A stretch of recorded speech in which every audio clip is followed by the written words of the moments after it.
Hey guys, welcome back. We're talking about the composer's context now. This is a nice, quick, easy one, just so you understand the people that made these texts and why they did what they did. Alrighty, so George Orwell, great writer, uh, English writer. He was actually born in India. I suppose the first main sort of thing in his life is that he worked in Burma in the police force. Which was one of the first things that led him to really think about politics, imperialism, the way countries treat each other and their population, which is kind of cool. He was a journalist and a soldier in the Spanish Civil War. He actually fought with the Soviet forces, so that's communist at the time, against fascist forces. And yeah, that was in the sort of early to mid 1930s, and he got himself a little bit injured there,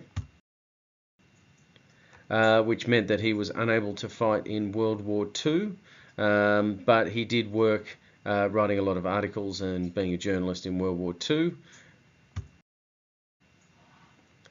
His wife of the time actually worked for the censors in the UK, so I'm sure that some of her stories to him and little chit chat would have informed him, so he could talk about the propaganda and censorship within Britain in World War II.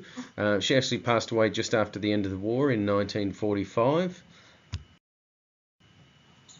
In 1946, I suppose that the main thing we want to talk about is an essay that George Orwell wrote called Why I Write.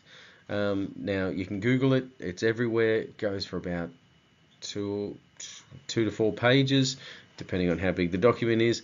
It's a fascinating insight into him and why he writes like he does. I suppose the main thing about it is that he was saying that from 1936, when he really got to know fascism but also communism, he was writing against totalitarianism, and he was writing for democratic socialism. We'll get into that later.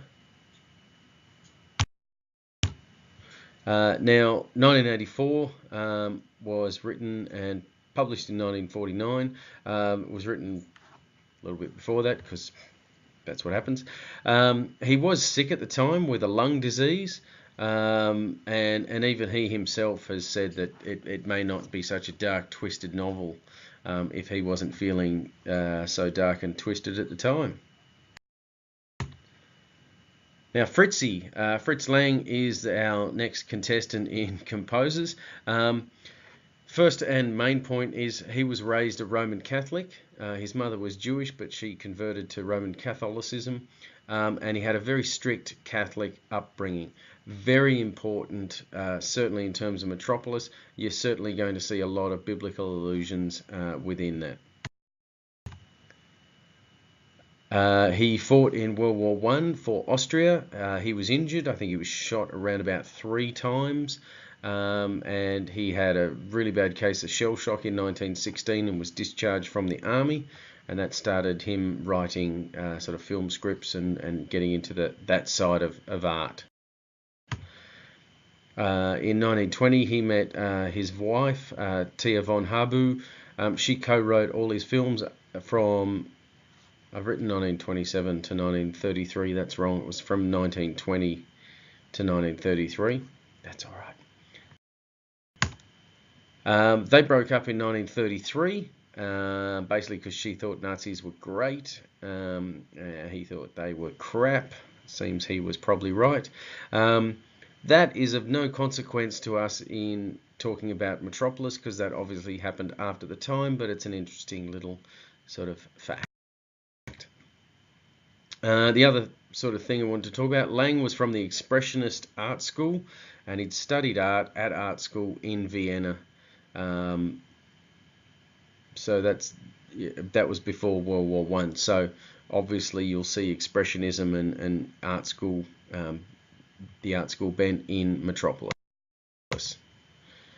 And then for Fritz Lang, heaps of stuff happened. He had to leave Germany after 1933, and lots of things happened. He was a famous filmmaker in the US and everything like that, but that doesn't matter to us in this. Get interested in him though. He's a pretty rad filmmaker. And that's all I've got for you. Thank you.